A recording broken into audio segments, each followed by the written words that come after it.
wazembele hekeni, wazembele esigodlweni.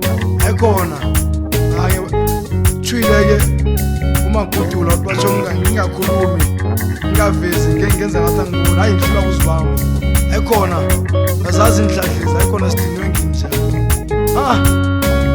Baba ukhambile, uma ukhambile bamkhulu wakhamba umalume imbala waza wasuka lekhethe emkhulu wazolusa la nawo wakhambela la.